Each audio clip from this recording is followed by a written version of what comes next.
चक्षुरुन्मिलितं येन तस्मै श्रीगुरवे नमः। श्रीचैतन्यमनोभीष्टं स्थापितं येन भूतले स्वयं रूपः कदा मह्यं ददाति स्वपदान्तिकम्।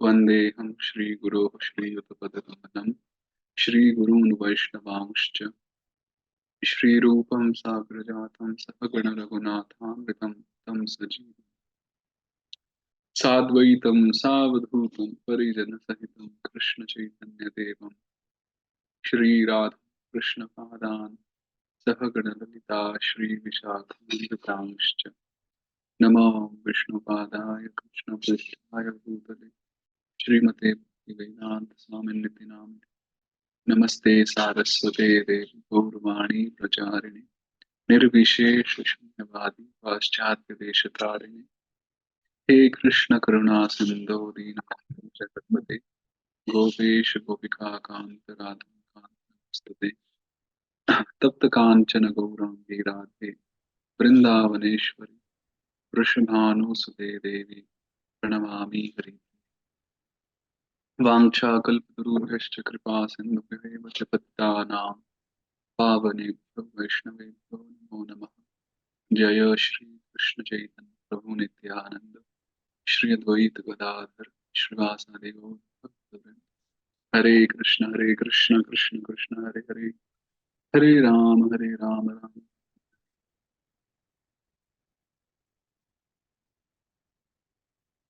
हरे कृष्णा। तो पुनः सभी भक्तों का हार्दिक स्वागत है। और आज का जो विषय है वो है दश दस नामापराध। संस्कृत में दश श बोलते हैं, तो मैं जब भी दस बोलने जाता हूँ तो दश दश निकल जाता है। दस नाम अपराध विषय है, और तो उनके बारे में हम चर्चा करेंगे। और साथ में आ, कैसे हम उनको सही कर सकते हैं, उनसे बच सकते हैं, ये भी चर्चा रहेगा। तो दो सेशंस डिजाइन किया है या सोचा है, आज इस मंडे और अगला जो सोमवार रहेगा उस सोमवार को। तो सर्वप्रथम हमारी माता जी को धन्यवाद, हमारी अम्मा, हमारी मैया तो अवसर देने के लिए। तो विषय गंभीर है। तो बेसिकली इस तरह से, जैसे डॉक्टर पेशेंट बैठे हैं बात कर रहे हैं, तो सबसे पहले जो डायग्नोसिस होते हैं बीमारियों का, तो ये डायग्नोसिस ही है ना। हम एक एक अपराध जो एक एक बीमारी के समान है, अनर्थ के समान है, तो उनको हम पहले डायग्नोस करेंगे, है ना, कि हमारे शरीर में कौन कौन सी बीमारियां लगी हैं, या हमारे हमारे स्थूल एवं सूक्ष्म शरीर में कौन कौन से अपराधों ने या कौन कौन से अनर्थों ने जकड़ा हुआ है, या फिर सभी अनर्थों या अपराधों ने जकड़ा हुआ है, कितनी मात्रा में जकड़ा हुआ है, कब से जकड़ा हुआ है, क्यों जकड़ा हुआ है, फिर अंत में इसका क्या सोल्यूशन है, क्या उपाय है उससे बचने के लिए, उससे छुटकारा पाने के लिए। तो बेसिकली बीमारियों की पहले चर्चा कर लेंगे, जो कि दस नामापराध के रूप में है। बीमारी है, अनर्थ है। माधुर्य कादम्बनी में जो चार प्रकार के अनर्थ बताए हैं, तो उसमें एक प्रकार का अनर्थ है जो अपराध से जो अनर्थ उत्पन्न होते हैं। तो सुकृति से अनर्थ उत्पन्न होते हैं, दुष्कृति से, और एक होते हैं अपराध से, और एक और होते हैं। तो जो अपराध से जो अनर्थ उत्पन्न होते हैं, तो उसमें विश्वनाथ जी बताते हैं कि वो भक्ति अनर्थ भक्ति से, भक, राइट, भक्ति उत्थित अनर्थ। तो एक चौथा होता है जो भक्ति से जो अनर्थ उत्पन्न होते हैं। ये ये चौथा वाला थोड़ा सदमे में डाल देता है कभी कभी भक्तों को, कि भक्ति से अनर्थ कैसे उत्पन्न होते हैं, पर वो भी समझाया है। तो जो अपराध से जो अनर्थ उत्पन्न होते हैं, तो विश्वनाथ जी बताते हैं कि वो अनर्थ नामापराध है। वो अनर्थ नामापराध ही है। तो अपराध से, बेसिकली वो अपराध से, या कह सकते हैं बहुत बहुत लाइक लाइट वेटेड अपराध से, बहुत हल्के अपराधों से वो और गहन और गूढ़ अपराधों में वो परिणत हुआ, resulted into more gross and more like solid अपराध। वो है नाम अपराध। तो नामापराध अनर्थ ही है, जो हमारे छोटे छोटे अपराधों से, गलतियों से उत्पन्न होते हैं, या वो विकृत होते हैं, परिणत होते हैं, ऐसा विश्वनाथ जी बताते हैं। तो कुछ चर्चा करने का प्रयास करेंगे सभी भक्तों की कृपा से और वैष्णव आचार्यों की कृपा से। विशेष रूप से भक्तिविनोद ठाकुर जी तो नामापराध के विषय में जैव धर्म में काफी विस्तृत एक चैप्टर ही है पूरा। अ, काफी सुंदर अध्याय है। उस पर आधारित करेंगे हम अपनी चर्चा। फिर माधुर्य कादम्बनी में जो थर्ड जो तृतीय वृष्टि है उसमें नामापराध के विषय में चर्चा है, हम उस पे भी आधारित करेंगे। और मूल जो 10 नामापराध हैं वो पद्म पुराण से हैं, तो उस पर तो आधारित होगा ही। और थोड़ा कुछ अंश हरि भक्ति विलास से भी है, तो उसको भी रेफर करेंगे हम। कोर्स ये बांग्ला में है पर रेफरेंसेस थे। और भक्ति संदर्भ जो जीव गोस्वामी जी का है उसमें भी कुछ वर्णन है। वैसे अपराध के विषय में तो काफी वर्णन है, क्योंकि जहाँ पर नाम प्रभु का स्मरण होगा, नाम प्रभु की चर्चा होगी, वहां पे अपराध का विषय तो आएगा ही आएगा। विशेष रूप से जो गौड़ीय जो आचार्य हैं, तो जो गौड़ीय आचार्य हैं, वैष्णव जन हैं, बड़ी सुंदर शैली है। वो कभी भी सिर्फ एक पहलू को नहीं बताते हैं, एक पहलू को नहीं दर्शाते हैं, वो पूरा एक पूरा पिक्चर हमारे सामने रखते हैं। तो और जहां जहां पर भी नाम प्रभु की चर्चा है वहां वहां पर अपराध के विषय में न्यूनाधिक कम या ज्यादा चर्चा होती ही है, इत्यादि इत्यादि। तो कुछ ये मैंने आपको सोर्स बताया जहां से हम चर्चा करने का प्रयास करेंगे। और प्रयास करेंगे हमारी जो भौतिक बुद्धि है जो स्पेकुलेशन करती है, जो हमारा मन है, वहां से ना बोले हम। तो इसलिए हमने शुरू में मंगलाचरणम भी किया, भगवान से प्रार्थना करते हुए सभी आचार्यों से सबसे कि वो हमें धियो यो नः प्रचोदयात्, हमारी धी को, हमारी बुद्धि को प्रचोदित करें, प्रेरित करें, ताकि हम अ, विशुद्ध रूप से अ, इस चर्चा को, इस बोधयंत परस्परम को कर सकें बिना किसी स्वार्थ के या बिना किसी स्पेकुलेशन के। वो भी क्योंकि जब हम एक बार बोलने लगते हैं तो वो वाचो वेगम में कब कन्वर्ट हो जाता है पता नहीं चलता है ना। वाचो वेगम मतलब बोलने का वेग। तो बोलने का वेग तो ऑलमोस्ट सभी में ही होता है, सभी प्राणियों में होता है, जानवरों में भी होता है, तभी तो वो अपना कुत्ता भौंकता है, बिल्ली म्याऊं म्याऊं करती है, इत्यादि इत्यादि। और मनुष्य के पास तो शब्द हैं, तो शब्दों से तो कब हम कृष्ण कथा करते करते वो वाचो वेगम में कब वो बड़ा सूक्ष्म रूप से कन्वर्ट हो जाए। तो इसलिए प्रार्थना हमने की भगवान से कि वो हमारी बुद्धि को प्रचोदित करें, प्रेरित करें। और इन्हीं शब्दों के साथ हम इस बड़े गंभीर विषय में प्रवेश अ, करने जा रहे हैं। हरे कृष्ण।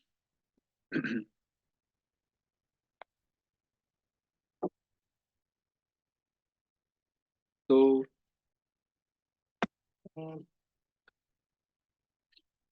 राधा रानी, तो जो राधा शब्द है हम वहां से आरंभ करते हैं। तो राधा शब्द का बड़ा अच्छा विश्लेषण एक ग्रंथ में किया। राधा शब्द का अर्थ समझाया, राधयति सर्वथा पूरयति कृष्ण वांछाम इति राधा। अर्थात राधा का मतलब हुआ कि राधा एक ऐसा नाम है या उस व्यक्ति का नाम है जो भगवान कृष्ण की सभी वांछाओं की पूर्ति जो करती हैं, वे हैं राधा। तो कृष्ण वांछाम पूरयति इति राधा, कृष्ण की वांछाओं को जो पूर्ण करे वे हैं राधा। अभी इसमें हमने जोड़ा एक प्रीफिक्स, एक उपसर्ग, अप। तो ये हुआ अपराधा या अपराध, एक ही अर्थ है। तो वो विपरीत अर्थ हुआ, अर्थात जो कृष्ण की वांछाओं की पूर्ति न करे वो हुआ अपराध। तो राधा कृष्ण की वांछाओं को पूर्ति करने वाली, और अपराध मतलब जो कृष्ण की पूर्ति, वांछाओं की पूर्ति ना करें, इच्छाओं की पूर्ति ना करें, कृष्ण प्रीति के लिए कार्य ना करें। और अगर हम चैतन्य चरितमृत की ओर मुड़े तो वहां पर भी प्रेम की परिभाषा देते हुए क्या कहा है, किसको याद है वो? आ, इंद्रिय प्रीति कृष्ण वांछा, तो वो बड़ा सुंदर और पावन श्लोक है, प्यार है। तो उसका भी अर्थ यही है कि कृष्ण की इंद्रियों के लिए कृष्ण कार्य की करें। इंद्री प्रीति तार बले नाम, हम्म। और फिर मैं भूल गई। हाँ, और फिर अंत में काम, काम, निज इंद्रिय प्रीति हाँ, तार बोले काम। निज इंद्रिय तृप्ति तारे धरे प्रेम, नहीं, कृष्ण इंद्रिय काम उसको प्रीति काम बोल। करे प्रेम नाम, हरे प्रेम नाम, ऐसे कुछ। आत्म इंद्रिय प्रीति हाँ, तार आत्म बले इंद्रिय काम, प्रीति, यस, राइट राइट। और थैंक यू। आत्म फर्स्ट लाइन इंद्रिय प्रीति तार बले काम, कृष्ण इंद्रिय प्रीति धरे प्रेम नाम। हरे ने, प्रेम नाम, प्रेम नाम। तो थैंक यू, जो थैंक यू। हरि हरि, तो जो कृष्ण की इंद्रियों या कृष्ण की वांछाओं को जो पूर्ण करे या इंद्रियों को प्रसन्न करे, एक ही अर्थ हुआ। तो अभी हम देख सकते हैं कि राधा का अर्थ प्रेम भी हुआ इस अर्थ से। जो कृष्ण की इंद्रियों की प्रसन्नता हेतु जो कार्य होता है उसको प्रेम बोलते हैं चैतन्य चरितमृत के अनुसार, और इस परिभाषा के अनुसार राधा शब्द का अर्थ हुआ जो कृष्ण की वांछाओं की पूर्ति करे। तो hence proved A is equal to B is equal to C. तो A is equal to C मतलब कि Radha is equal to prem. Radha का अर्थ ही हुआ प्रेम, क्योंकि वे सर्वदा ही कृष्ण की वांछाओं की पूर्ति करती हैं, कृष्ण की इंद्रियों को प्रसन्न करते हैं। परंतु इसके विपरीत जो अपराध की श्रेणी हुई, अपराध मतलब निज इंद्रिय, आत्म इंद्रिय प्रीति, अपनी इंद्रियों की प्रीति, वो मूल है अपराध का। और जिसमें हम कृष्ण की वांछाओं, कृष्ण की इच्छाओं को मध्य नहीं रखते, अपनी इच्छाओं को मध्य रखते हैं। तो यहां से शुरू होते हैं अपराध की मैं दास्तां शब्द का प्रयोग कर रहा था, पर परिभाषा बोलेंगे अपराध की परिभाषा। या तो इस प्रकार से अपराध मतलब जब हम अपनी इंद्रियों को मध्य रखते हैं और अपनी इंद्रियों की प्रसन्नता हेतु चेष्टा करते हैं और अपनी वांछाओं को पूर्ण करना चाहते हैं, बेसिकली अपराध उसको कहते हैं। जैव धर्म में बताया है कि जब हम भगवान के स्वरूप, जो भगवान के विग्रह हैं, उनके प्रति यदि हम अपराध करते हैं तो हमें जल्दी से क्षमा नहीं मिलती है। परंतु जब हम भगवान के नाम के प्रति अपराध करते हैं तो कंपैरेटिवली नाम प्रभु बहुत दयावान है और हमें क्षमा याचना बहुत जल्दी प्राप्त हो जाती है। बड़े से बड़ा अपराध भी क्यों ना हो, चाहे वो जानबूझकर किया हो या अज्ञात अवस्था में किया हो, अगर हम सही में पश्चाताप करते हैं, वैसे निवारण जब हम सुनेंगे चर्चा करेंगे तब आएगा, पर हम डरे ना इसलिए पहले थोड़ा निवारण बता देना चाहिए होता है ना, कभी बीमारी बहुत बड़ी होती है तो डॉक्टर शुरू से ही उसका क्योर बताते हुए चलता है ताकि पेशेंट रिलैक्स हो, इजी हो कि हाँ भैया ठीक हो जाएगी, बताओ क्या क्या बीमारी है। तो इसलिए जैव धर्म में बताया कि भले ही हम भगवान के विग्रह के प्रति जब अपराध करें क्षमा न मिले, पर नाम प्रभु बड़े दयावान हैं और नाम प्रभु में समस्त शक्तियां हैं भगवान की, जिसमें कृपा शक्ति भी है। तो जब हम नाम प्रभु के प्रति पश्चाताप भाव से, विनम्र भाव से और नैरंतर्य, सबसे इंपॉर्टेंट है निरंतरता, बिल्कुल एक व्याकुल मन से हम जब प्रार्थना करते हैं कि हमें क्षमा करें, जो भी अपराध हमसे हुए जानबूझकर या अज्ञात अवस्था में, या जो अपराध हमें पता है या जो अपराध हमें नहीं भी पता है। प्रायः होता क्या है, हमें पता ही नहीं होता कि हमसे क्या अपराध हो गए। हम इतने लाइक इग्नोरेंट होते हैं क्योंकि हम तो चलते फिरते जैसे होता है ना, कोई मान लीजिए कोई बदमाश लड़का हो स्कूल में, हाई स्कूल में हो, 9th 10th 11th 12th में, और थोड़ा एक डॉन टाइप हो वो स्कूल में चलते फिरते किसी को भी बजा देता है हमारी चलती भाषा में बजा देता है। अब उसको क्या याद मैंने किसको मारा किसको नहीं मारा, उसी प्रकार से हमारा भी इतना कैजुअल बिहेवियर है, हमारा मतलब मन का,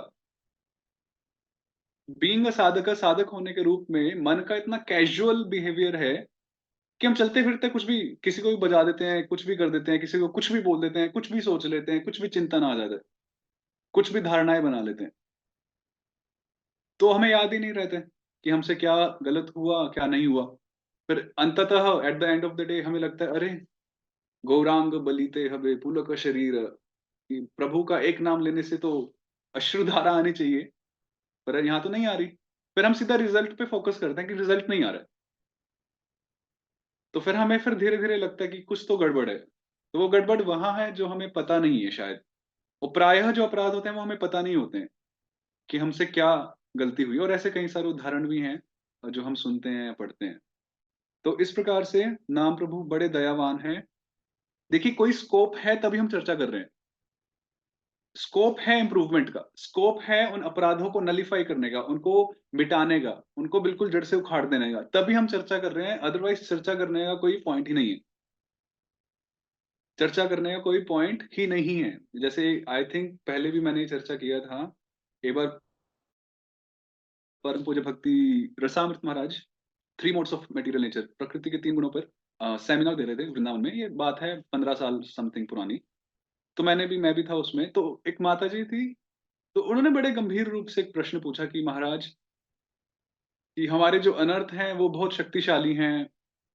वो अनर्थों के बारे में ही माताजी बोल रही थी कि कितने शक्तिशाली हैं, हमारा तो सामर्थ्य नहीं है इनको मिटाने का, वगैरह-वगैरह इत्यादि। तो हम इससे नहीं जीत पाएँगे कभी भी। इस प्रकार का भाव वो व्यक्त कर रही थी माताजी। तो भक्ति रसामृत महाराज जी ने यही उत्तर दिया जो बड़ा संतोषजनक था, जो आज तक मैं कंटिन्यू करता हूँ अपने हृदय में वो भाव, कि मानते हैं कि जो जो अनर्थ है, वो जीवात्मा के लिए स्वयं उनको रोक पाना, उनको मिटा पाना संभव नहीं हो पा रहा है, या बहुत कठिन है। परंतु प्रभु के सामने अनर्थों का कोई नामो-निशान ही नहीं है। प्रभु अगर सूर्य के समान है, तो वो एक बिंदु नहीं है। तो अगर हम प्रभु की ओर मुड़ेंगे, भगवान की ओर मुड़ेंगे, उनकी शरण लेंगे और उनमें विश्वास रखेंगे, तो उनके लिए ये अनर्थ कुछ भी नहीं है, इनका सफाया करने के लिए। तो अनर्थों की महत्ता से ज़्यादा हम प्रभु की महत्ता को ध्यान में रखें। अनर्थ भी महान है। अनर्थ भी महान है, ये अपराध भी महान है, बहुत महान है। हम जैसे तो इनके नीचे ऐसे पिस जाते हैं जैसे मंदराचल पर्वत के नीचे देवता और असुर, जब समुद्र मंथन के समय में। फिर भगवान आते हैं, सबको जड़ी-बूटी या संजीवित करते हैं, पुनः जीवित करते हैं। तो हम तो वैसे हैं। हमारे लिए सही में महान है, हम तो इनको ऐसे देखें, वो दिखे भी ना। परंतु भगवान के लिए तो कुछ नहीं है। तो अनर्थों या अपराधों की महत्ता से ज़्यादा भगवान की और भगवान के नाम की महत्ता है। तो हाँ, हम इनके बारे में चर्चा कर रहे हैं, बड़े डेंजरस हैं, बड़े ही क्या बोलेंगे, आतताई हैं, बड़ा उपद्रव मचाते हैं हमारे भक्ति जीवन में, और बड़े बदमाश बच्चों की तरह लगे रहते हैं पीछे, छोड़ते ही नहीं हैं। पर फिर भी हम मानेंगे नहीं। हम आगे बढ़ेंगे, और आज नहीं तो कल हम होंगे कामयाब। एक दिन वी शैल ओवरकम। तो इसलिए गुड न्यूज़ है कि स्कोप है इम्प्रूवमेंट का, तभी हम चर्चा कर रहे हैं, अदरवाइज़ चर्चा का विषय नहीं होता। अगर कोई अ, उन्नति का या इम्प्रूवमेंट का स्कोप नहीं होता तो। अब देखिए, नाम तत्व सर्वश्रेष्ठ तत्व है। अभी सभी शास्त्रों में, सभी वैदिक शास्त्रों में, सभी श्रुतियों में, सभी स्मृतियों में, सबका जो सार है, विशेष रूप से कलयुग में, वो है नाम संकीर्तन या नाम जप। तो आप समझिए कि नाम तत्व जो है, सभी तत्वों का सार है, या तभी सभी तत्वों में सर्वश्रेष्ठ है। तो इस सर्वश्रेष्ठ विषय, नाम तत्व से संबंधित अपराध भी सबसे श्रेष्ठ अपराध या पाप है। भई जब विषय ही सबसे श्रेष्ठ है, तो उससे संबंधित जो चीज़ें होंगी, वो भी तो उतनी श्रेष्ठता पे होंगी। तो जो नामापराध हैं, वो भी सभी पापों में और सभी तरह के अपराधों में सबसे अग्रगण्य माने जाते हैं, सबसे श्रेष्ठ माने जाते हैं। तो इसलिए इनको जानना, इनकी जड़ों को पकड़ना अ, काफ़ी ज़रूरी है, जो कि हमारा तो क्या सामर्थ्य है वैसे, हम तो इन वृक्षों की एक पत्ती को भी पकड़ के थोड़ा कुछ कर दें इनका तोड़-मरोड़, तो काफ़ी होगा, जड़ों तक तो बहुत बड़ी बात है। पर फिर भी आचार्यों की कृपा से हमारे पास कुछ है, कुछ धन है, और कुछ समझने का, कुछ पढ़ने का प्रयास करेंगे। 2 प्रकार के अपराध बताए हैं जैव धर्म में। एक होते हैं साधारण अपराध, ऑर्डिनरी, और एक होते हैं महान, महत् अपराध। तो जब व्यक्ति कुछ साधारण उम, अपराध करता है, साधारण अपराध मान लीजिए जैसे नाम प्रभु का जप करना किस लिए? कुछ भौतिक संपत्ति प्राप्त करने के लिए, या फिर नाम प्रभु को उनका उनका आश्रय लेना, उनकी शरण लेना कुछ स्वार्थ के लिए। तो इस प्रकार से जिनका जो मकसद रहता है, या फिर मान लीजिए जैसे 4 प्रकार के नामाभास बताए हैं, इनडायरेक्टली भगवान का नाम लेना।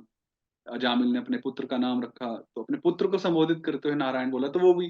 तो ये सब भी एक प्रकार से अपराध हैं, पर बहुत सामान्य अपराध हैं, बहुत छोटे स्तर पे।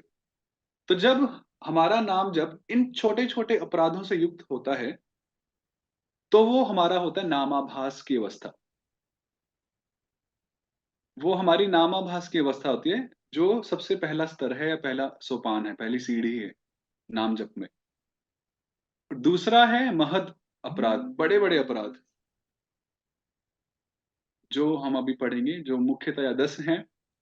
तो जब हमारा नाम जब उनसे जुड़ा हुआ होता है या उसमें उनका मिश्रण होता है, तो वो अवस्था होती है नामापराध की अवस्था। नाम अपराध, तो वो बेसिकली एक प्रकार से वो दूसरी सीढ़ी हुई। और फिर इसके बाद तीसरी सीढ़ी आती है शुद्ध नाम। तो मैं तो इसमें एक्चुअली हँसता हूँ बोलते हुए, और बड़ी खुशी की बात भी है कि अगर हम नामापराध की अवस्था में भी हैं, जो कि हैं ही, तो कम से कम दूसरी सीढ़ी पे पर तो हैं हम। हमने रास्ता शुरू किया, क्या है? बद्धः परिकरस्तेन सकृद उच्चारितं येन हरि इति अक्षरद्वयं बद्धः परिकरस्तेन मोक्षाय गमनं प्रति। अर्थात जिसने एक बार भी अपने जीवन में हरि शब्द का उच्चारण किया, चलो सब कर लेते हैं हरि। तो शास्त्र बताते हैं कि उसने अपनी कमर कस ली है। बद्धः परिकरतेन, कहाँ के लिए? मोक्षाय गमनम प्रति, मोक्ष के मार्ग पर जाने के लिए, उन्नतिशील होने के लिए उसने अपनी कमर कस ली है सिर्फ हरि शब्द बोलने से, कि उसकी आध्यात्मिक उन्नति आरंभ हो चुकी है। तो अभी हम सबकी तो चालू हो ही चुकी है, और हम तो सब जब भी करते हैं, अगर नहीं भी थी तो अभी हरि बोल लिया, तो अभी हम चढ़ गए मार्ग पर। तो अभी हम मार्ग पर आ गए, हम नामाभास की अवस्था पार करके हम नामापराध की अवस्था में आ गए। तो ये भी तो एक अवस्था है ना, स्टेप 1, स्टेप 2, फिर स्टेप 3। तो अगर कोई जप ही नहीं करेगा, तो ना उसका नामाभास होगा, ना नामापराध होगा।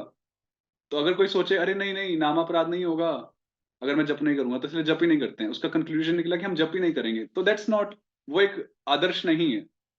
हमें करना है जप, और ये अवस्था अपने आप होंगी। कोई चाहकर तो इन अवस्थाओं में नहीं फंसता है ना? बलात् ही वो नियोजित होता है। जैसा भगवत गीता में भगवान ने कहा, अर्जुन ने पूछा था कि क्यों कभी कभी ऐसा होता है कि हम न चाहते हुए भी वो कार्य कर पड़ते हैं जो हम नहीं करना चाहते। तो भगवान ने कहा कि काम एष, क्रोध एष। तो बहुत बार ये ऐसा होता है कि हम नहीं चाहते अपराध करना, हम नहीं चाहते किसी से बहस करना। हम नहीं चाहते, तो हो जाता है, क्योंकि बलपूर्वक हमारे जो अनर्थ हैं भीतर, वो बड़ी टफ फाइट देते हैं हमें।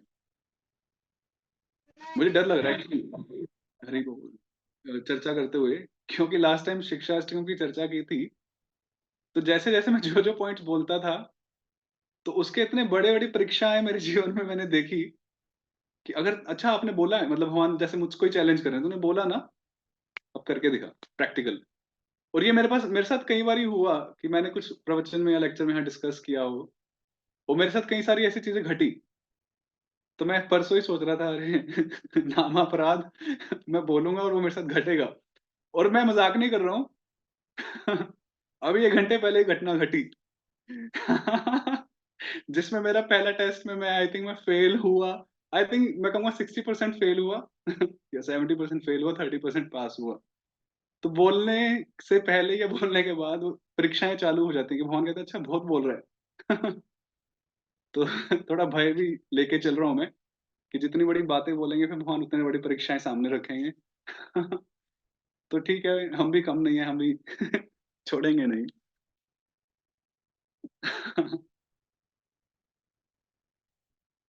तो इस प्रकार से जब महद अपराध होते हैं नाम जप के साथ, तो उनको नाम अपराध की अवस्था कहते हैं। तो खुश होने की बात यह है कि ये भी एक अवस्था है, ये भी एक स्टेट है, ये भी एक लेवल है।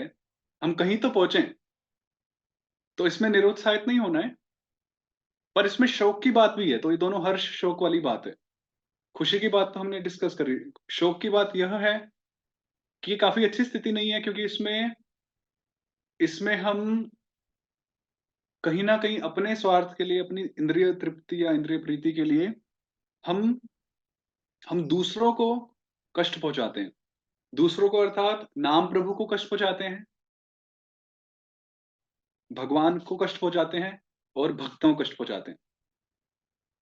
तो हम अभी अगर हम तुलना करें एक तराजू में, अपनी प्रसन्नता हम एक साइड रख दें और इन सबका शोक, इन सबको जो हमने अप्रसन्न किया वो हम एक तरफ रख दें, तो नेचुरली वजन किसमें ज्यादा होगा?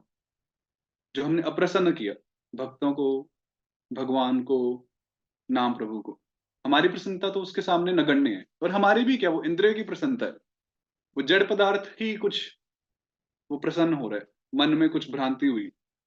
तो देखा जाए तो mental material happiness is simply a mental concoction. Prabhupada ji समझाते हैं कि जो भौतिक सुख है वो कुछ नहीं है, वो मन की कल्पना मात्र है। तो उस कपोल, कोरी कपोल कल्पना के लिए हम वास्तविकता में जो वास्तव वस्तु है, क्या है श्लोक, सेकंड श्लोक ऑफ भागवतम, वास्तु वस्तु वास्तवम धर्म प्रोज्झित कैतवत्र परमो निर्मत्सराणाम सताम वेद्यम वास्तवम अस्तु वस्तु शिवदम। इस प्रकार से है तापत्रय तापत्रय उन्मूलनम, कि हमने अपने मन की भ्रांति को पुष्ट करने के लिए, जो सुख, भौतिक सुख जो सिर्फ मन की कल्पना है, उसकी पुष्टि के लिए हमने वास्तविकता में जो वास्तव वस्तु है, नाम प्रभु हैं, भगवान हैं, उनके जो भक्त हैं, हमने उनका निरादर किया, उनका अपमान किया, उनके प्रति अपराध किया। तो अपनी कल्पना के लिए हमने वास्तविकता को छोड़ दिया। तो हमारी जो मानसिक कल्पना है, इसका तो कोई आधार ही नहीं है। पर वो उनका तो कितना बड़ा आधार है। उनका आधार ही क्या, वही हमारे आधार है, वही आश्रय तत्व है, जो कि भागवत का जो 10वां विषय है। तो इस प्रकार से हम अपने लिए, अपने मन के लिए कहें तो हम इन सब का निरादर करते हैं। तो इसलिए जब हम इस विषय में प्रवेश करने जा रहे हैं, तो हमारी यही प्रार्थना है, यही एक लालसा या यही एक मंशा है कि हम कैसे अपने मन को समझाकर, बुझाकर अपने बुद्धि के द्वारा कंट्रोल में रखें। क्योंकि अभी हम बुद्धि को पोषित कर रहे हैं इन सब सिद्धांतों से, और मन बुद्धि के नीचे है। तो जब बुद्धि ऊपर से प्रेशर डालेगी, तो मन और कंट्रोल्ड रहेगा और संयमित रहेगा, और तब हम भगवान के चरणों में, नाम प्रभु के चरणों में, भक्तों के चरणों में अपराध अ, नहीं करेंगे, या हम कम करते जाएंगे। तो इसी इच्छा के साथ हम यहाँ पर हैं और डिस्कस करने जा रहे हैं। तो सबसे पहला अपराध है सताम निंदा, भगवत भक्तों की निंदा करना। तो सताम निंदा नामनः परमम अपराधम वितनुते यतः ख्यातिम यातम कथम उ सहते तद विगर्हाम। इसमें समझाया है, ये पहला अपराध है नामापराध, कि सताम निंदा। एक श्लोक आता है भागवतम में, सतांग प्रसंगात मम वीर्य संविदो, सुना होगा आपने। तो सताम प्रसंगात, और यहां पर भी सताम निंदा। तो सताम मतलब भक्तों की, वहां पर बोला भक्तों के संग से, और यहां बोला भक्तों की निंदा, ये एक संस्कृत पॉइंट ऑफ व्यू से। तो भक्तों की निंदा करना विशेष रूप से वो जो यतः ख्यातिम वितनुते, जो भगवान की ख्याति का प्रचार करते हैं, भगवान के यश का प्रचार करते हैं, ऐसे भक्तों की निंदा करना। अभी इसमें ये बात भी समझना बहुत जरूरी है, ऐसा जरूरी नहीं है कि जो बाहर फील्ड में उतरकर प्रचार कर रहे हैं वही प्रचार कर रहे हैं, नहीं। जो अपनी साधना भी एकांतिक भाव से अच्छी कर रहे हैं, वो भी प्रचार होता है। एकांतिक भाव से जो बिल्कुल निष्ठा के साथ अपने ही स्थान पर रहकर भी, अगर वो भी अगर भजन कर रहा है, वो भी एक प्रचार होता है। वो कैसे प्रचार होता है? सीता ठाकुर माता जी, अगर हाँ कोई व्यक्ति अपनी स्थिति में ही रह के ही बाहर फील्ड में नहीं जा रहा है और अपना दृढ़ रूप से भजन कर रहे हैं, तो how is that like preaching? Due to आचरण से, आचरण से, आचरण से, क्योंकि उसका उसमें इतनी शक्ति और इतनी ऊर्जा अब इकट्ठी हो रही है, एकत्रित हो रही है कि उस आचरण से ही विश्व का अप्रत्यक्ष रूप में मंगल हो ही रहा है। और प्रत्यक्ष रूप में वह किसी से भी मिलेगा तो वो व्यक्ति तुरंत उस भक्त के उस ऑरा से, उस ऊर्जा से प्रभावित होगा और वो बहुत शीघ्र रूप से वो भक्ति में लग जाएगा। ज़रूरी नहीं है कि जो फील्ड में, हाँ, जो फील्ड में बाहर उतर कर जो प्रचार कर रहे हैं वो महान हैं, पर जो एकांतिक भाव से अपनी स्थिति में रहते हुए अगर दृढ़ भजन कर रहे हैं, तो वो भी भगवान के नामों का या भगवान का प्रचार कर ही रहे हैं, अपने आचरण से प्रचार कर रहे हैं। तभी तो बोला ना, ग्रंथ भागवत और भक्त भागवत। तो ग्रंथ भागवत यदि प्रचार कर सकता है, तो भक्त भागवत क्यों नहीं प्रचार कर सकता? वो करता है, अपने आचरण से करता है और अपने प्रचार से करता है। तो ऐसे दोनों तरह के भक्त, जो आचरण भी करते हैं, जो प्रचार भी करते हैं, जो दोनों करते हैं, सभी तरह के भक्त, इनमें से यदि हम किसी की भी निंदा करें, तो उससे क्या, वो तो एक अपराध है ही, पर इसमें बहुत सुंदर बताया है कि परमम अपराधम वितनुते। ऐसे भक्तों की निंदा करने से हमारे और श्रेष्ठ रूपी अपराध जन्म लेते हैं। This is very important. एक तो होता है कि ये अपने आप में अपराध है एंड दैट्स ऑल, खत्म। नहीं, इस अपराध को करने के बाद इस अपराध से और कई अपराध जन्म लेते हैं, और वो परमम अपराधम, और वो और श्रेष्ठ कैटेगरी के होते हैं, और वो श्रेष्ठ श्रेष्ठ होते जाते हैं। तो अपराध का सिलसिला और कॉम्प्लिकेटेड और जटिल बनता जाता है। तो कुछ भी करें, सताम निंदा ना करें। एक महाराज यहाँ पर एक बार बोल रहे थे, आई थिंक वृंदावन चंद्र महाराज थे शायद से, कि अपराध इतने भयानक हैं, इतने भयावह हैं कि भले ही आप पाप कर लें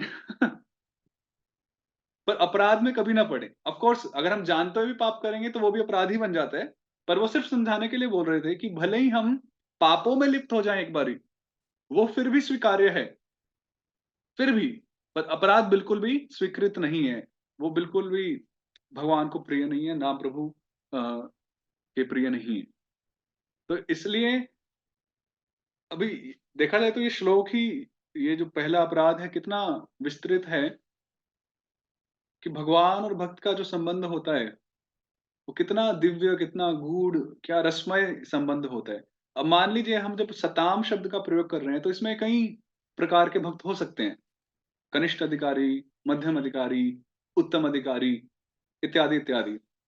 तो वैसे भगवान को तो सभी प्रिय हैं, पर मान लीजिए अगर हमने बाय चांस गलती से, हमारा जो कैजुअल जो मन है, जो हमारा कैजुअल बिहेवियर वाला मन है, उसने मान लीजिए एक बड़े रसिक भक्त, उच्च कोटि के, उत्तम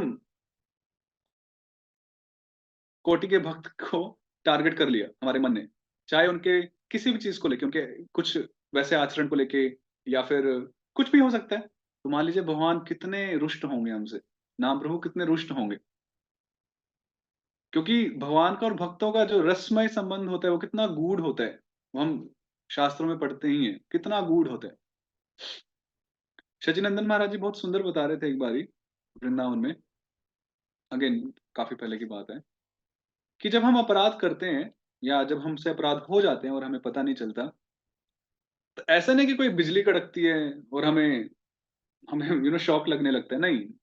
हमारा बाहर से वैसे ही चलता रहता है, हम अपनी शायद से साधना भी करते रहते हैं, पर भगवान अंदर से, कृष्णा टर्न्स ऑफ, वो बटन बंद कर देते हैं भगवान अंदर से, जिस जिससे हमें वो आध्यात्मिक वो आनंद प्राप्त हो रहा था,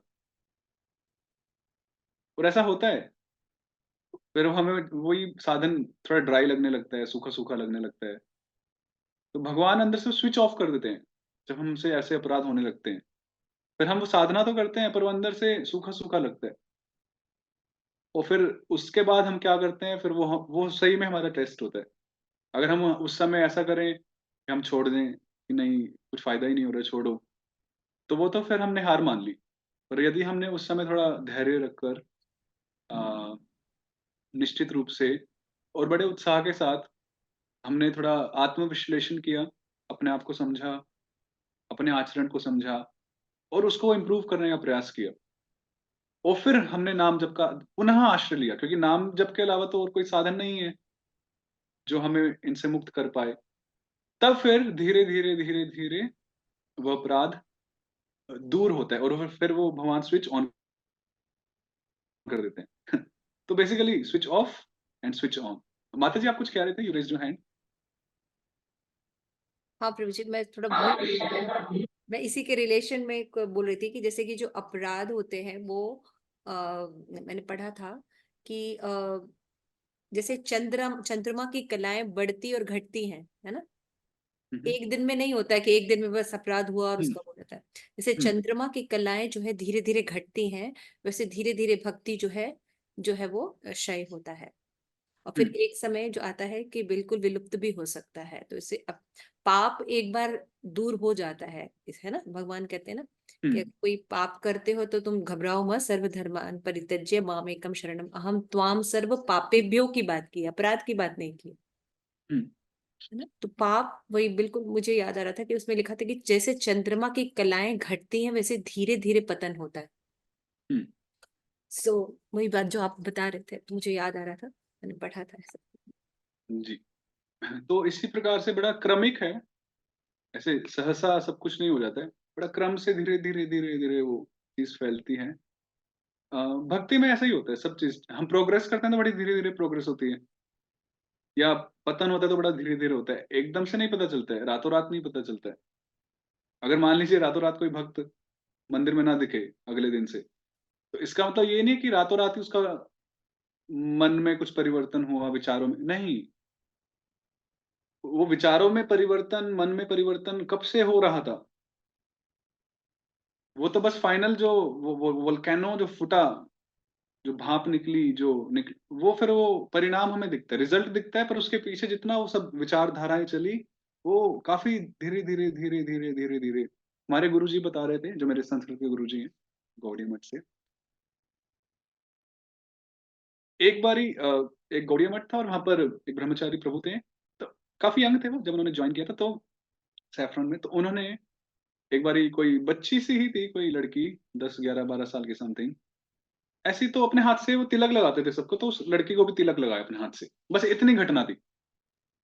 और फिर कुछ सालों बाद, 7, 8, 9 साल बाद, वो प्रभु ने उनसे ही विवाह किया। तो कहने की बात है कि वो पॉइंट ए था और ये मान लीजिए पॉइंट ज़ी है, ज़ेड। तो इसके बीच में वो चला है ना, कुछ तो धीरे-धीरे कहीं न कुछ वो फैला है। तो सहसा नहीं होता है, धीरे-धीरे होता है क्रमशः।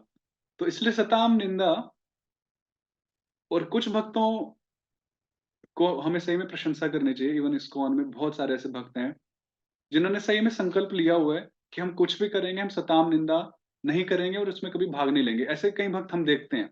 अब मैं खुद भी देखता हूँ, अ, मतलब वो कुछ भी करते हैं पर सताम, निंदा कभी नहीं करेंगे। ना भाग लेंगे, ना वो खुद से करेंगे। उनके मुख से, उनके आचरण से कभी ऐसा मैंने कभी महसूस ही नहीं किया। ऐसे भक्त मैंने देखे हैं। तो कोई बहुत बड़ी बात नहीं है। सताम, निंदा से बचना सरल तो नहीं है, पर सरल हम बना सकते हैं, जितना हम उसका अभ्यास करेंगे। तो विशेष रूप से जब हम सेवा की बात आती है, ग्रुप्स में सेवा करना, मैनेजमेंट जहाँ थोड़ी बहुत हो जाती है, तो वहाँ पर ये सताम, निंदा बड़े खुल्लम-खुल्ला हो ही जाती है, किसी पॉइंट को लेकर। क्योंकि हम ऐसी संस्था में हैं, प्रैक्टिकल देखें तो। तो ऐसी स्थितियों में भी काफ़ी शांत मन से, कूल माइंडेड होके, ठीक है, धीरे-धीरे, तो अपने आप को ट्रेनिंग देने वाली बात होती है कि कैसे हम बचें, सताम, निंदा से कैसे बचें। तो अच्छी बातें करनी चाहिए, बुरी नहीं। बुरी करते हैं तो हमारा अहंकार पुष्ट होता है बेसिकली, और अहंकार पुष्ट होता है तो वो भी एक प्रकार की तृप्ति हुई। अहंकार कैसे पुष्ट होता है? क्योंकि जब हम दूसरे की निंदा कर रहे हैं, तो बेसिकली हम उसको नीचा दिखा रहे हैं या दिखाने का प्रयास कर रहे हैं अपनी नज़रों में। ऐसा नहीं है कि हम उस भक्त की नज़र में, हम अपनी ही नज़रों में उस भक्त को नीचा दिखाने का प्रयास कर रहे हैं। एक तो होता है कि हम सामने वाली, मैं माताजी को एहसास दिलाऊँ कि माताजी निम्न हैं। पर नहीं, मैं अपने आप को बिलीव दिलवा रहा हूँ कि नहीं, माता जी मुझसे निम्न है। सारा वही वही जैसे हमने शुरुआत की थी, मानसिक कल्पना, सब मन में चल रहा है। तो इससे क्या होता है, अहंकार की पुष्टि मिलती है। अरे वाह! ये तो बड़ी अच्छी स्थिति है। ये बड़ा सांत्वना दे रही है स्थिति मुझे, कि मैं उससे श्रेष्ठ हूँ, मैं उससे श्रेष्ठ हूँ। परंतु जब हम किसी का यश गाते हैं, तो हम उस भक्त को अपने ही मन में अपने से ऊँचा देखते हैं, जो कि काफ़ी कठिन होता है कर पाना, क्योंकि ईर्ष्या द्वेष नहीं करने देती है। अरे! कैसे हो सकता है? मुझे होना चाहिए, वो ऊपर क्यों? मुझे ऊपर होना चाहिए, इत्यादि, इत्यादि। तो काफ़ी विस्तृत विषय है सताम, निंदा, तो नहीं करना चाहिए भक्तों की निंदा। निंदा नहीं करनी चाहिए, इसका मतलब क्या है? निंदन्ति है ना, कई तरह के भक्तों से बुरे बर्ताव होते हैं। भक्तों की निंदा करना, अपशब्द कहना, भक्तों को मारना, फिज़िकली बीट करना। तो आप सोचिए कि यहाँ तो निंदा करने से ही मना किया है, और अगर किसी भक्त पर हाथ उठा दिया तो? और ये कोई बड़ी बात नहीं है, ऐसा हो जाता है, सुनने में भी आता है कि ऐसा हुआ, वैसा हुआ, भक्तों-भक्तों में। वो और कितना जघन्य होगा और कितना निम्न स्तर का कर्म हुआ।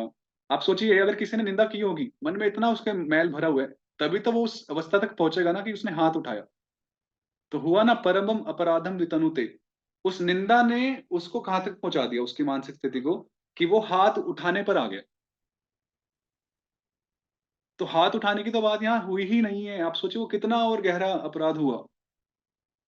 तो तो बचना चाहिए कि इन सब से हम बिल्कुल सटीक रूप से बच जाएँ। और अगर किसी को देख के मन में अच्छा नहीं लग रहा है, मैं नाम नहीं लूँगा।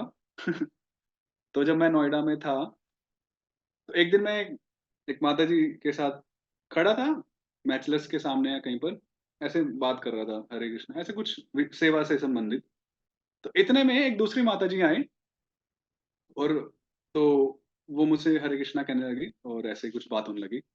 तो मैं नोटिस कर रहा हूँ कि वो माताजी और माताजी दोनों, वो आपस में एक दूसरे को ग्रीट नहीं कर रही हैं, हरे कृष्णा नहीं कर रही हैं, जबकि वो नोएडा में रहते हैं, एक मंदिर में आते हैं, सेवा करते हैं, और आपस में वो ग्रीट नहीं कर रहे हैं, संबोधन नहीं कर रहे हैं, और बाकी बात तो छोड़ ही दीजिए।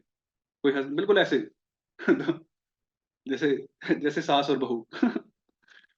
तो बाद में एक माताजी चली गई, मैंने फिर दूसरे जो माताजी थे उनसे पूछा कि मैं थोड़ा फ्रैंक हूँ, मैं जिनसे थोड़ा बात करता हूँ तो मैं बात कर ही लेता हूँ। तो माताजी, आपने उनको हरे कृष्णा नहीं किया ना उन्होंने किया? अरे नहीं-नहीं, वो ऐसे, वो वैसे, वो ऐसे, वो ऐसे। अरे! अरे पता नहीं परम सुंदर प्रभु आप ये ऐसे हैं, वो वैसे।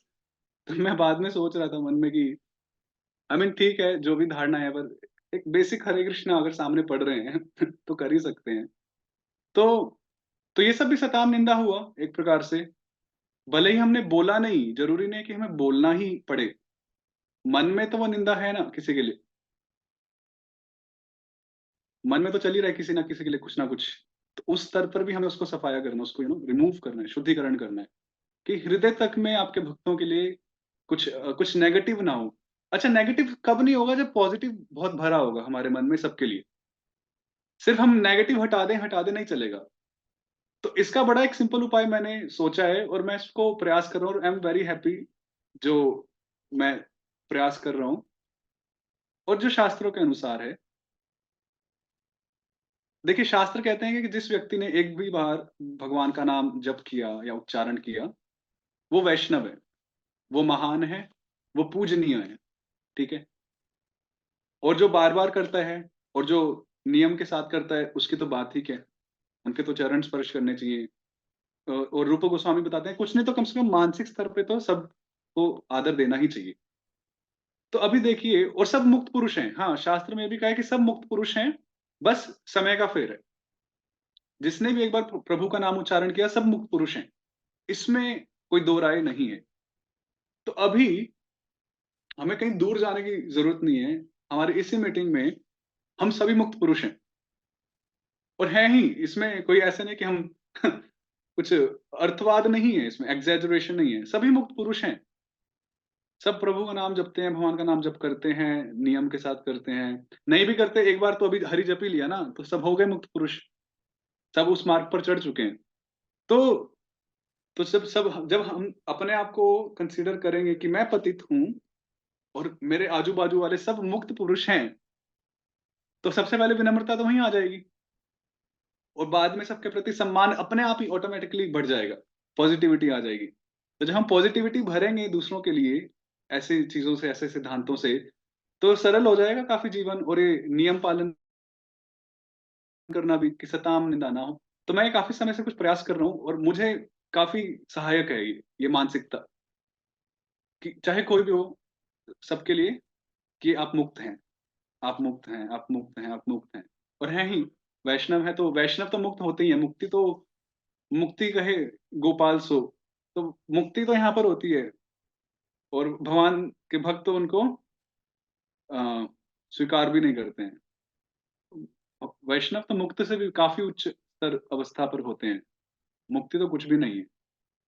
तो इस प्रकार से हम जब भक्तों के गुणगान करेंगे या उन मेंटली सोचेंगे कि हाँ, कि किन-किन भक्त इन-इन भक्तों ने क्या-क्या सेवा की है, क्या-क्या करते हैं या सेवा नहीं भी की, उनकी पॉजिटिविटी, उनके गुण इत्यादि, इत्यादि।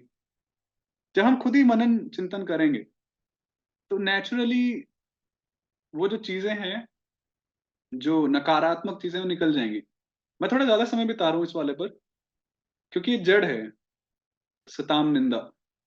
क्योंकि आज के समय में कलयुग में जो ह्यूमन क्या बोलते हैं, ह्यूमन रिलेशंस, कॉमर्स में एक आता है ह्यूमन रिलेशंस।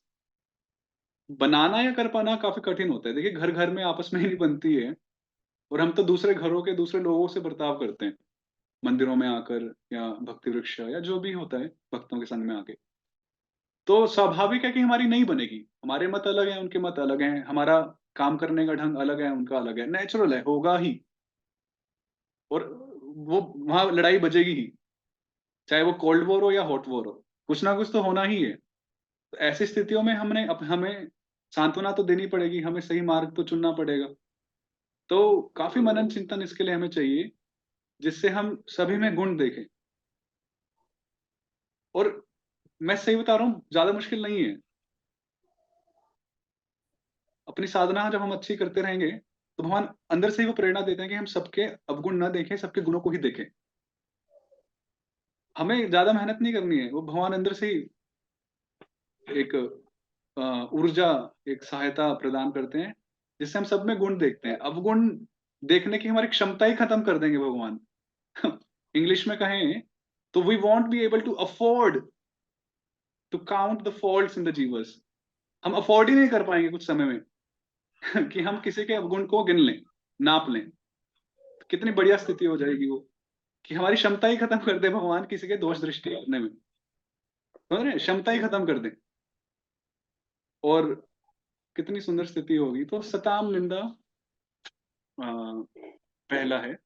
दूसरा माताजी अ, शिवस्य श्रीविष्णोर् य इह गुणनामादिसकलं धिया भिन्नं पश्येत् स खलु हरिनामाहितकरः। इस ये जो दूसरा अपराध है, इसके 2 एक्सप्लेनेशंस हैं, 2 प्रकार से इसको समझा जा सकता है। एक, भगवान श्री विष्णु के जो गुण, नाम, रूप, लीला इत्यादि हैं, उनको भगवान से अलग समझना, वो एक अपराध है। और दूसरा अर्थ है कि शिव, ब्रह्मा आदि देवों के जो नाम होते हैं, उनको भगवान के नाम के समान या उनसे स्वतंत्र समझना, उनसे भिन्न समझना। कहने का अभिप्राय यह है कि जो बहु-ईश्वरवाद होता है, बहु-ईश्वरवाद मतलब जिसमें कई सारे ईश्वरों को समान दृष्टि से देखा जाता है। जैसे शिव जी, मान लीजिए कोई कहे कि शिव जी, विष्णु जी और ब्रह्मा जी तीनों एक हैं और तीनों में समान शक्ति है। तो इस ऐसे जो अर्थवादी होते हैं, ऐसे जो लोग होते हैं, उनको बोलते हैं बहु-ईश्वरवादी। बहु मतलब मैनी, कई सारे, और ईश्वर जो कई सारे ईश्वरों को मानते हैं, अर्थात कई सारे ईश्वरों में वो एक ही प्रकार का वैभव या एक ही प्रकार का प्रभाव समझते हैं कि ये सब समान है। तो उस प्रकार के लोग जब इस प्रकार की बात करते हैं तो वो नामापराध है। तो अगर हम भी जब भक्ति में आते हैं, विशेष रूप से जब हम शुरू में जुड़ते हैं, तो हम अगर देवी देवताओं को भगवान से जोड़ें और उनके फिर नामों को इस तरह से ना कंपैरिजन करें, तो वो भी अ, एक नामापराध है। जैसे मैं एक उदाहरण देता हूँ, बुलंदशहर में बुलंदशहर नाम आपने सुना होगा, तो वहां पे एक ट्रस्ट है, कोई मंदिर वगैरह है, तो वो हर साल एक वार्षिक एक यात्रा है ना, शोभा यात्रा कुछ करते हैं, निकालते हैं, और वो बहुत विशाल स्तर पर करते हैं। वो अलग अलग जगह से अलग अलग लोगों को बुलाते हैं, भक्तों को, और कीर्तन और ये सब काफी कुछ चलता है। तो एक बारी उन्होंने इस्कॉन को इनवाइट किया, तो कुछ भक्त गए। तो भक्तों को लगा कि हाँ, कृष्ण ओ कीर्तन यार, हो आज परम सुंदर प्रभु आए थे, मैंने ध्यान ही नहीं दिया। ठीक है। हम्म, तो वो भक्त लोग गए, वहां जाकर देखते हैं कि वहां तो काफी लंबी और बड़ी विशाल शोभा यात्रा है, और वहां तो कम से कम 35-40 अलग अलग पार्टीज हैं। तो उनकी तो उसमें से एक थी, और सभी देवताओं का जयकारा चल रहा है वहाँ। एक ग्रुप जय माता दी कर रहे हैं, दूसरा ग्रुप हर हर महादेव कर रहे हैं, तीसरा ये, चौथा ये, तो पांचवा हमारा हरे कृष्णा वालों का हरे कृष्णा कर रहे हैं। तो अब आप ये सोचिए, जो ऑर्गेनाइजर हैं उनकी बुद्धि क्या रही होगी कि शिव नाम भी, देवी का नाम भी, इनका नाम भी, उनका नाम भी, और कृष्ण नाम भी सब समान है। ये बुद्धि थी या नहीं? तभी तो इस प्रकार से आयोजन किया। वो नामापराध है। अरे, बाकी देव देवी तो प्रभु के अंश हैं, भगवान के अंश हैं। उनके नाम और भगवान का निज नाम, जो स्वयं भगवान ही है, अभिन्नत्वाद नामिनो, वो कैसे बराबर हो सकते हैं? ये तो इस प्रकार से हुआ जैसे भगवान के अंश हुए सभी देव देवी, तो भगवान नाम के अंश हुए सभी देवताओं के नाम भी, इस प्रकार समझ सकते हैं हम। उनको हम समान कैसे कह दें? कोई प्रेम पूर्वक अगर कहे कि हाँ, बच्चा अपने पिता के समान है, लाइक फादर लाइक सन, वो एक अलग बात है। वो फिर रस में बात आ जाती है, पर सिद्धांत के दृष्टिकोण से सही नहीं है। तो इस प्रकार के आयोजन करना, और ये काफी प्रचलित बुद्धि है लोगों में कि अरे सब सही है, सब समान है, सब एक ही है, सब एक ही है। अब बड़े बूढ़ों के पास जाइए, जो जो मेरे से मेरी दादी जी के जनरेशन वाले स्पेशली जो लोग हैं, अरे सब एक ही है बेटा, सब एक ही है। उनके बाद जैसे मेरे फादर और के जनरेशन से फिर अब थोड़ा समझने लगे हैं, जैसे माता जी हैं, आप जैसे मदरली फिगर हैं, अभी थोड़ा समझ रहे हैं कि हाँ, नहीं, डिफरेंस है, भेद है। पर मेरे को लगता है कि आई थिंक दादी जी की उम्र तक जो जनरेशन्स हैं, सब एक ही हैं। ज्यादा पचरे में मत फंसो, ये हैं वो हैं, सब एक ही हैं। और इतनी शिद्दत से समझाएंगे आपको, अरे हाँ हाँ, लग तो रहा है एक ही है, पर एक नहीं है। सनातन धर्म के जो आजकल मंदिर होते हैं, जो हैं, आप देखिए किसी भी सनातन धर्म के मंदिर में प्रभुपाद जी के वचनों के अनुसार सब मॉल्स की तरह हो गए हैं ना आज। सभी देव हैं वहाँ, सभी देव और देवियों की मूर्तियां हैं वहाँ पे, और जिसमें भगवान कृष्ण की भी मूर्ति वहां पर विग्रह है। तो ये भी बहुईश्वरवाद हुआ कि सबको एक साथ लगा दिया, जो जिसको मानता हो आके मत्था टेक लो, दुर्गा जी का जय माता दी बोल दो, शिव जी का शिवलिंग पे जल चढ़ा दो, इत्यादि इत्यादि। और जब उनके कीर्तन होते हैं सनातन, क्योंकि मेरी दादी जी एक्चुअली खुद ही एक सनातन धर्म का मंदिर रन करती हैं हमारे होम टाउन में, तो हमने तो बचपन से देखा है। तो तो और जो उनका कीर्तन भी होता है, साप्ताहिक बोले या जब भी, तो उसमें सबके भजन गाए जाते हैं। इसका चल क्या बोलते हैं, भेंट बोलते हैं, भेंट, कि देवी जी की भेंट चढ़ा दी, इनकी भेंट चढ़ा दी, उनकी भेंट चढ़ा दी, और फिर कृष्ण जी की भी एक भेंट चढ़ा दी। तो ये बहु ईश्वरवाद हुआ। इस प्रकार से हम भगवान के नाम का हम अनादर कर रहे हैं। हम भगवान के नाम को जो सम्मान उनको मिलना चाहिए, हम वो नहीं दे रहे हैं। इसमें हम ये नहीं कर रहे हैं कि हम भगवान शिव और इत्यादि उनके नामों को ऊपर उठा रहे हैं, नहीं, वो अपनी जगह पे हैं। हम प्रभु के नाम को उनके स्तर तक ला रहे हैं और हम इक्वलाइज कर रहे हैं कि ये समान है। तो हम कौन होते हैं भगवान के नाम को नीचे गिराने के लिए, उनके सैद्धांतिक स्तर को। तो ये अपराध हुआ जिससे हमें बचना चाहिए, और ये काफी सटल है, मानसिक है। कोई तो अगेन मुझे एक और, नोएडा में हम थे, तो कोई पता नहीं कौन सा सेक्टर था, तो वहां पर हमारे एक भक्त के जान पहचान में कोई सज्जन थे, भक्त भक्त भी थे उसमें एक शामिल, और उनके कोई रिश्तेदार, तो वो हर साल माता का जगराता ऑर्गेनाइज करते थे, तो भक्तों को भी बुलाते थे हर बारी कीर्तन करवाने के लिए।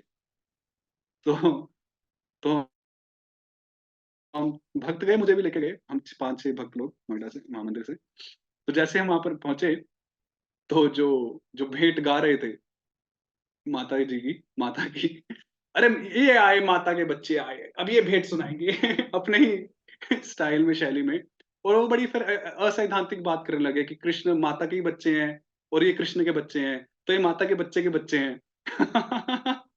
पता नहीं कुछ ही घुमा घुमा के क्या क्या वो बोल रहे थे। तो कितना भ्रम है। और हमारे शास्त्र, अब सोचिए, एक विषय है नामापराध, और 4 शास्त्रों के नाम तो मैंने सुना दिए जिससे हम चर्चा कर रहे हैं। कितना क्लैरिफिकेशन है, कितना स्पष्टीकरण है, कहीं कोई शंका का कोई मतलब ऑप्शन ही नहीं है। कितनी सुंदर बात है कि हमें ऐसी जगह मिली है, ऐसी स्थिति मिली है कि हर कुछ इतने स्पष्ट रूप से हमें प्राप्त होता है। और वहां इतना कचरा है बाहर कि माता के बच्चे कृष्ण है और उनके बच्चे भक्त लोग माता के बच्चे का गुणगान करेंगे। तो हम सब इतना हंस रहे थे। पर एनी हमने हरि नाम किया, तो लोगों को हरि नाम से लाभ तो हुआ ही होगा। तो इस प्रकार से जो संबंध तत्व है जीवों का भगवान से, वो स्पष्ट होना चाहिए, क्योंकि ये श्लोक संबंध तत्व के विषय में ही है कि भगवान का अपने जीवों से क्या संबंध है। और सभी देव देवी भी उसी संबंध में आते हैं, अंश होने के नाते या जीव होने के नाते। तो वो समझना चाहिए। कोई मुझसे पूछ रहा था लक्ष्मी गणेश में क्या फर्क है, तो गणेश जीव तत्व है, तो लक्ष्मी जी अंतरंगा शक्ति का विस्तार है, तो वो शक्ति तत्व है। लक्ष्मी जी जीव तत्व नहीं है। तो भले ही हम उनकी, अब मुझे पता नहीं कि लक्ष्मी गणेश की पूजा एक साथ क्यों करते हैं, विशेष रूप से दीपावली के दिन, शायद से कुछ लीला हो सकती है, आई डोंट नो। पर तत्व के दृष्टिकोण से अलग है। गणेश जी अगर जीव तत्व हुए, तो लक्ष्मी जी अंतरंगा शक्ति शक्ति तत्व है। तो तत्व समझना चाहिए, वो संबंध ज्ञान होना चाहिए, तभी तो हम भेद कर पाएंगे। तो ये था हमारा दूसरा अ, नाम अपराध। तो प्रथम हुआ भक्तों के प्रति निंदा करना, मतलब अपराध हुआ वो, करना है ऐसा नहीं बताया जा रहा।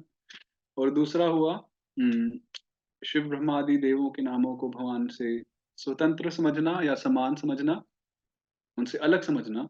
उनकी अलग से सत्ता नहीं है। भगवान ने गीता में ही कहा कि सब मेरे अधीन है, सब मेरे ही अधीन है। अगर अगर हम ये कहें कि सभी देवी देवताओं की सत्ता भगवान से पृथक है, अलग है, तो ये, तो भक्ति किसकी करनी चाहिए, ये डिसाइड कर पाना मुश्किल हो जाएगा। वन पॉइंटेड डिवोशन किसकी तरफ हो, अनन्य भक्ति किसकी तरफ हो, अहेतु की अप्रतिहत भक्ति किसकी तरफ हो, वो विषय कौन होने चाहिए, वो समझ में नहीं आएगा। तो इसलिए भगवान ने भी स्पष्ट कहा गीता में एवं अन्य शास्त्रों में कि सभी देवी देवता अगर उनके पास भी कुछ शक्ति है, वो सामर्थ्यवान है, फिर भी वो सामर्थ्य जो है, वो पौरुषम जो है, वो मैंने ही प्रदान किया है, तो वो मेरे ही अधीन है। वो हर कुछ मेरे अधीन होकर ही करते हैं। तो इसलिए परम भगवान ही श्रेष्ठ है, और परम भगवान का नाम ही सर्वश्रेष्ठ है। तो ये था हमारा दूसरा अपराध। तीसरा अपराध गुरु और अवज्ञा। श्री गुरु जो हमें नाम प्रभु से अवगत कराते हैं, जो नाम तत्व के विषय से हमें अवगत कराते हैं, हमें बताते हैं, हमें इंट्रोड्यूस करते हैं, हमें समझाते हैं, फिर नाम तत्व के विषय में हमें गहन अध्ययन करवाते हैं, ऐसे श्री गुरु, उनकी अवहेलना करना उनका अपमान करना, उनकी अवज्ञा करना। एक तो होता है आज्ञाकारी शिष्य और एक हो गया अवज्ञाकारी शिष्य। तो आज्ञाकारी जो आज्ञा का पालन करते हैं और अवज्ञाकारी जो जो उनकी अवज्ञा करते हैं, उनके आदेशों को नहीं मानते हैं, उनके सिद्धांतों को नहीं मानते हैं, इत्यादि इत्यादि। वैसे तो इसमें बहुत सीधी सी बात है, अगर मानते ही नहीं है तो फिर गुरु स्वीकार क्यों किया? तो अगर नहीं मानते तो क्यों स्वीकार किया? तो इसका बड़ा सरल सा उत्तर हम समझ सकते हैं कि फैशन है, कि अरे हमारे तो फलाने गुरु हैं। और ये कभी कभी भक्ति जगत में भी हो जाता है। जैसे मैं वृंदावन में रहता हूँ, मैं यहाँ 2008 से हूँ, जब से मैं बच्चा हूँ, तो मतलब तो ऑलमोस्ट मैं इस्कॉन में ही बड़ा हुआ सब कुछ। तो इस वृंदावन में तो आपको पता ही है, यहाँ तो सभी गुरु आते हैं, है ना, सभी स्पिरिचुअल मास्टर्स आते हैं, सब आते हैं। तो जब यहाँ पर गुरु चयन करने की बात आती है, कभी कभी ऐसे सुनने में आता है कुछ नौसिखिए या कुछ कनिष्ठ भक्त, तो या कपटी भक्त भी कह सकते हैं, वो गुरु पता है कैसे क्राइटेरिया चूज करते हैं गुरु चुनने का, कि अरे किसको चुन के बाहर जाने को मिलेगा, मतलब विदेश यात्रा करने को मिलेगी, या तो वो मटेरियल बेनिफिट्स देखते हैं। तो जब मैंने ऐसा सुना तो मुझे तो बड़ा अजीब सा लगा कि ये क्या है, तो कपट हुआ इसमें, तो शिष्यत्व कहाँ है? तो ऐसे लोग कहाँ मानेंगे अपने गुरु की बात को? उनको तो बाहर विदेश जाना है, लंदन का वीजा लगा और हरी बोल गुरु जी।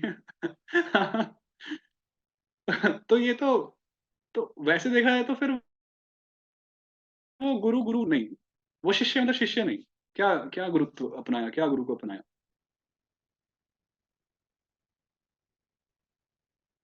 भगवान विषय विग्रह है और गुरु आश्रय विग्रह है ना? तो भगवान कृष्ण प्रेम के जो विषय हैं वो भगवान है, और जो कृष्ण प्रेम को जो धारण करते हैं वो हुए गुरु या भक्त, वैष्णव जन, विशेष रूप से गुरु जो परम वैष्णव है।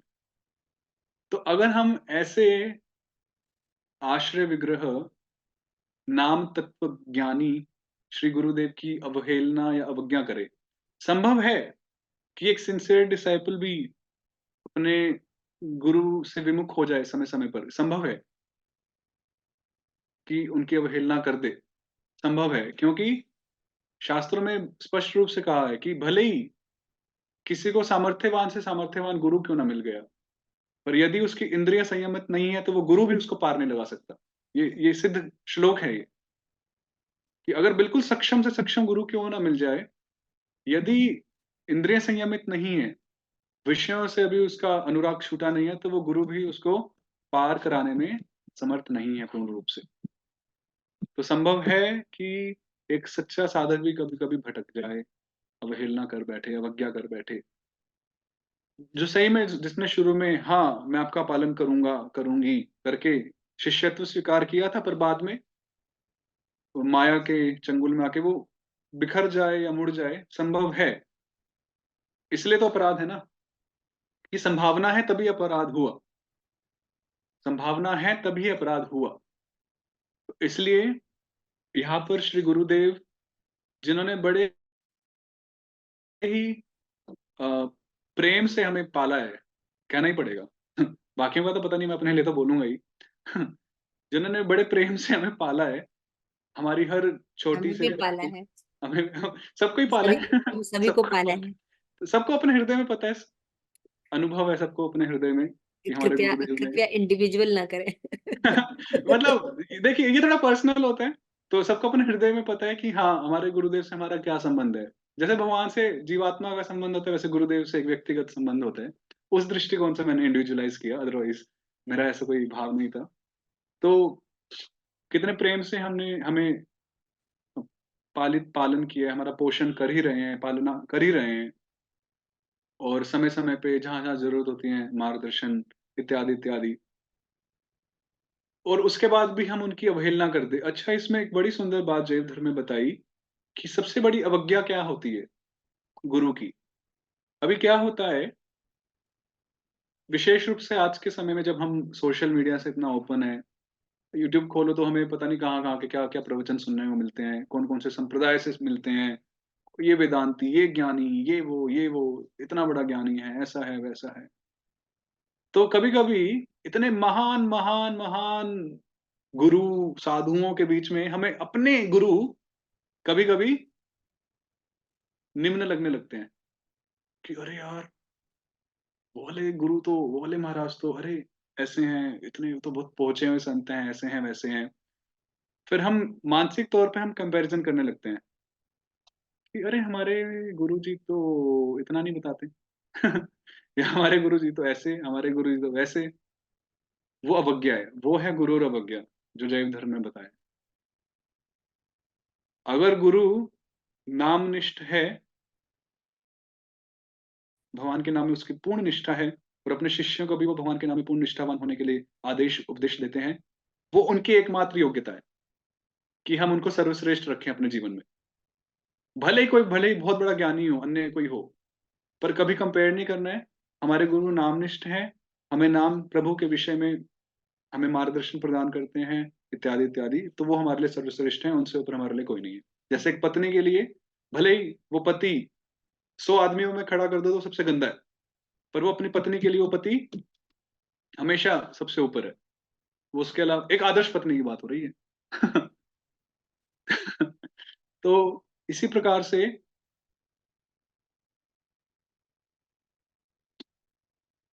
एक इस्कॉन के भक्त थे अगेन, वो मेरे एक्चुअली टीचर थे गुरुकुल में। तो बाद में गुरुकुल पास आउट हुए तो एक होता है ना फ्रेंडशिप हो जाती है, तो उन्होंने बोला, अरे मेरे गुरुजी, मैं कहीं और से दीक्षा लेने की सोच रहा हूँ, अन्य संप्रदाय से। मैंने कहा क्यों? अरे मेरे जो वर्तमान जो गुरुजी हैं, वो ऐसे हैं, वो वैसे, मतलब इस तरह से वो विषय टॉपिक को आगे बढ़ाने लगे। तो मैंने कुछ बोला नहीं, पर हम समझ सकते हैं कि अगर नामनिष्ठ गुरु हैं और हमें भी वो नामनिष्ठ बना रहे हैं, तो वो हमारे लिए सर्वश्रेष्ठ हैं। फिर हम उनके सामने हम किसी की तुलना हम नहीं करेंगे। और अगर हम कर रहे हैं कंपैरिजन, हम उनको निम्न दृष्टि से देख रहे हैं, तो वो गुरु अवज्ञा हुई। और ये आजकल हो जाता है, कंपैरेटिवनेस आ जाता है माइंड में। जबकि हम विशेष रूप से जब यूट्यूब वगैरह पे हम अन्य अ, गुरुओं से, साधुओं से, संतों से हमें जब एक्सपोज़र मिलता है, तो मानसिक तौर पे वो कहीं न कहीं वो बात आ जाती है। कभी-कभी आती होगी शायद से, या आ ही जाती है। तो ये गुरु अवज्ञा हुई। इससे हमें बचना है, क्योंकि एक बारी हमने गुरु की अवज्ञा की, एक बार हमने गुरु के ऊपर से विश्वास या श्रद्धा उठाई, तो पूरी प्रक्रिया ही हमारी रद्द हो जाएगी। पूरी प्रक्रिया रद्द हो जाएगी, क्यों? क्योंकि गुरु ही तो बताता है ना कि क्या करना है। और अगर हमने हमने टीचर में से ही विश्वास उठा लिया, तो क्या हम उनकी इंस्ट्रक्शंस का पालन करेंगे? तो पूरी प्रक्रिया वहीं रुक जाएगी। जैसे ही हमने गुरु की अवज्ञा की या गुरु को निम्न दृष्टि से देखा, वहीं पर हमारी उन्नति, कॉमा क्या, फुल स्टॉप लग जाएगा। कॉमा बोल सकते हैं, फुल स्टॉप तो कभी नहीं लगता है, कॉमा लग जाएगा। और फिर वो कब आरंभ होगा? काफ़ी समय लग जाएगा। देखिए, अपराध से उभर आना सरल है, परंतु समय बहुत लगता है। समय लगता है, क्योंकि पहले आप हम उस अपराध में घुसेंगे, फिर ना प्रवेश करेंगे, धीरे-धीरे, धीरे-धीरे, फिर धीरे-धीरे, धीरे-धीरे, और फिर सेकंड स्टेज है कि हमें वो समझ आए या ना आए कि हमने कुछ किया है या नहीं।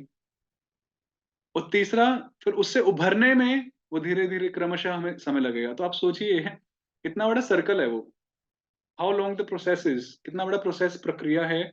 उसमें पहले प्रवेश करेंगे धीरे-धीरे बिल्कुल, और फिर समझेंगे, और वो कब समझ आए, कब क्लिक करे, वो भी हमारे ऊपर है, हमारे एटीट्यूड के ऊपर है। अगर हमारा एटीट्यूड अहंकारी वाला है, अभिमानी वाला है, तो हमें वो भी कभी हमें क्लिक ही नहीं करेगा कि हमने कोई अपराध किया है। हम तो ये कहेंगे, अरे हमारे गुरुजी ही ऐसे थे, अरे हमारे तो गुरुजी नालायक निकले, हमें तो ढंग के गुरुजी ना मिले। तो क्लिक ही नहीं करेगा। और अगर गलती से क्लिक करता है या सौभाग्य से, तो उभरने में फिर टाइम लगता है। जिस गुरु में हमने अपना विश्वास खो दिया, अपनी गलती से, गुरु की गलती से नहीं, उस गुरु में पुनः वो स्थापित करने में समय लगेगा। एक टीचर में विश्वास खो देना, फिर उसमें दोबारा उसी टीचर में बिल्ड करना टफ होता है, मुश्किल होता है।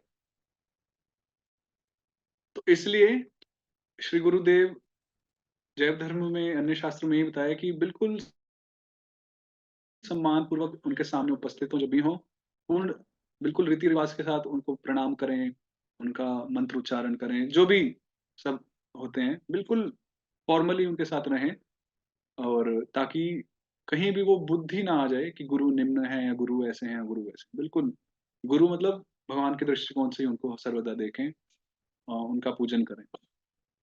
तो इस प्रकार से गुरु हो गया। तो सबसे पहले सताम निंदा, सर्वसामान्य हमने जनरली भक्तों की बात की, बताई गई कि निंदा नहीं करनी है।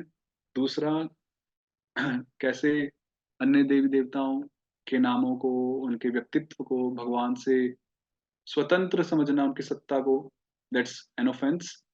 और उसका दूसरा अर्थ ये भी था कि भगवान के नाम, रूप, गुण, लीला को भगवान से अलग समझना, वो भी अपराध है। और तीसरा, श्री गुरुदेव की अवहेलना करना, उनकी अवज्ञा करना। तो आज हम यहीं रुकेंगे, बाकी के साथ हम अगली क्लास में करेंगे। तो अभी मुझे पता है बहुत बड़ा विषय है, तो मैं थोड़ा चाहूंगा कि थोड़ा डिस्कशन हो। अ, भक्तों के पास काफी कुछ होगा खजाना, और चर्चा का विषय होगा, मुझे पता ही है काफी। तो I would like to request everyone कि आपके भी जो भाव हैं अ, इन 3 अपराधों के विषय में, तो आप शेयर कर सकते हैं। हरे कृष्ण।